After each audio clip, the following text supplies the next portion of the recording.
आज चाहिँ हामी युनिक अनि एकदमै डिलिसियस स्न्याक्स बनाउनु पर्छ। यो स्न्याक्स बनाउनु चाहिँ एकदमै सजिलो छ। तपाईहरु दुईटा रोटी बेलेर पनि एकैपल्टमा थुप्रो यो स्न्याक्स बनाएर रेडी गर्न सक्नुहुन्छ। हेर्नुस् त कस्तो मजाको बनिएको छ। भिडियो राम्रो लाग्यो भने लाइक गरिदिनुस् होला। च्यानलमा नयाँ हुनुहुन्छ भने सब्स्क्राइब गर्नु नबिर्सिनुस् होला। हेलो एभ्रीवन, नमस्ते। रेखाको किचनमा तपाईहरुलाई स्वागत छ। आज चाहिँ हामी ट्विस्ट चिकन स्न्याक्स बनाउनु पर्छ। यो स्न्याक्स बनाउनुको लागि चाहिँ मैले चाहिँ यहाँ 2 कप मैदा लिएको छु। सानो चम्चीको आधी चम्ची नुन, सानो चम्चीको आधी चम्ची जीरा, सानो चम्चीको आधी चम्ची अजवाइन। अजवाइनलाई चाहिँ मैले यसरी क्रस गरेर हालेको छु। 1 चम्ची घिउ। यो सबै हालिसकेपछि चाहिँ मजाले मिक्स गरेर कम्ती कम्ती पानी हाल्दै सेमी सफ्ट आटा गुन्नुपर्छ।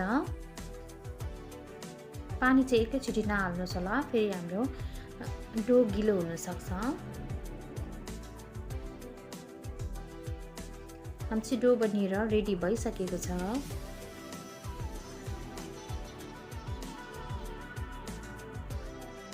अब चाहिँ हामी फिलिङ बनाउनु पर्छ। फिलिङ बनाउनुको लागि चाहिँ मैले चाहिँ यहाँ बोइल गरेर आलु अगाडि म्यास गरेर राखिसकेको छु। अब म हाल्दैछु यसमा मसिनो चप गरेको चिकन। यो चाहिँ चिकन चाहिँ मैले कम्ती हल्दी अनि नुन हालेर बोइल गरेर पकाएको हो। प्याज, धनिया, मैले प्याज र धनियालाई पनि मसिनो काटेको छु। अब म हाल्दैछु यसमा नुन, धनिया पाउडर, जीरा powder, black pepper powder, red chilli powder, soya sauce, tomato ketchup. यो सबै हालिसकेपछि चाहिँ मजाले मिक्स गर्नुपर्छ। फिलिङ पनि हाम्रो रेडी भइसकेको छ। अब चाहिँ हामी रोटी बेल्नुपर्छ। मैले चाहिँ यहाँ 2 भागमा डिभाइड गरेको छु। हेर्नुस् त यतिको साइज राख्नुभयो भने हुन्छ। अनि हामीलाई चाहिँ रोटी चाहिँ ठुलो बेल्नु छ, त्यही भएर हामी टोको साइज चाहिँ अलिक ठुलै राख्नुपर्छ।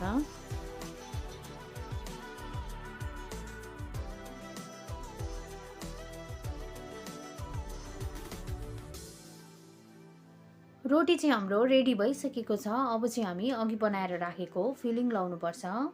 यो स्न्याक्स चाहिँ यति मिठो बनिन्छ। तपाईहरु पनि घरमा एकपल्ट ट्राई गर्नुहोस् होला। अनि ट्राई गरेर कस्तो बन्यो कमेन्ट गर्नु नबिर्सिनुहोस् होला।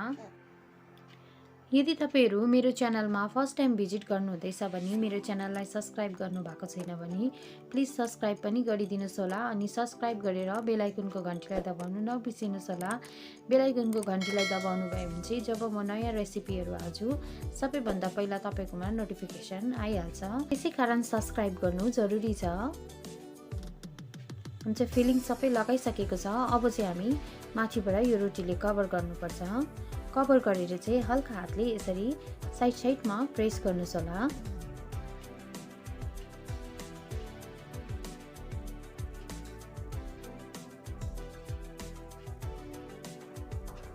मजाले प्रेस भइसकेपछि चाहिँ अब चाहिँ हामी यसरी साइड साइडलाई काटिदिनुपर्छ। एक्स्ट्रा पार्टहरु चाहिँ हामीलाई चाहिँ राउन्ड शेप चाहिँदैन, हामीलाई चाहिँ रेक्टेंगल शेप बनाउनु छ।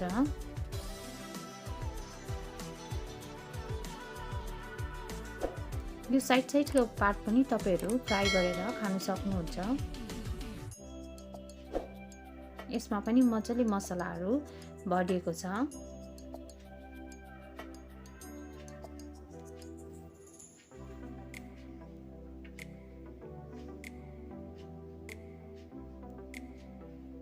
अब चाहिँ हामी यसरी कम्ती कम्ती डिस्टेन्स राख्दै लामो लामो काट्नुपर्छ। काट्दाखेरि चाहिँ अलिक हल्का हातले कम बिस्तारै बिस्तारै काट्नुहोस् होला।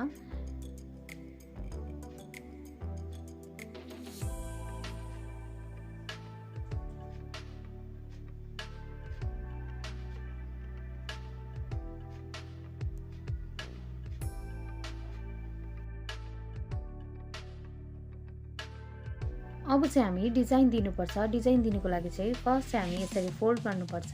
फोल्ड गरेर चाहिँ हाम्रो छुरीको जुन पछाडिपट्टिबाट हुन्छ हो त्यसरी चाहिँ यसरी प्रेस गर्नुपर्छ।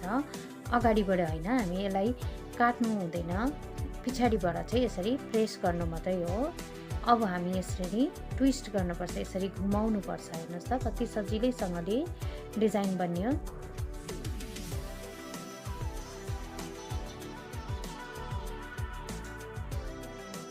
बाँकीको पनि सेम प्रोसेस रिपिट गरेर यसरी बनाउन सक्नुहुन्छ। अब चाहिँ हामी फ्राई गर्नुपर्छ। फ्राई गर्दाखेरि चाहिँ हाई फ्लेममा फ्राई गर्नुहोस् होला, किनकि हाम्रो भित्रको मसला चाहिँ अगाडि पाकिसकेको छ। आलु चिकनहरू हाम्रो अलरेडी पाकिसकेको छ।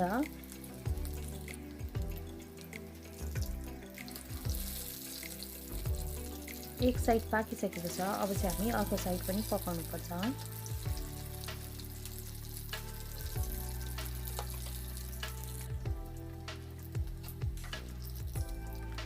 तपाईहरुलाई यो ट्विस्ट चिकन स्नैक्सको रेसिपी कस्तो लाग्यो प्लिज कमेन्ट गर्नुहोस् होला। यदि राम्रो लाग्यो भने फ्रेन्ड्स अनि फ्यामिलीहरुसँग शेयर गरिदिनुहोस् होला।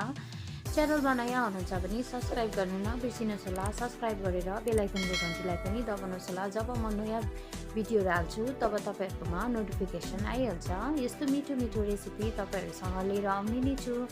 तबसम्मको लागि बाइ बाइ, टेक केयर।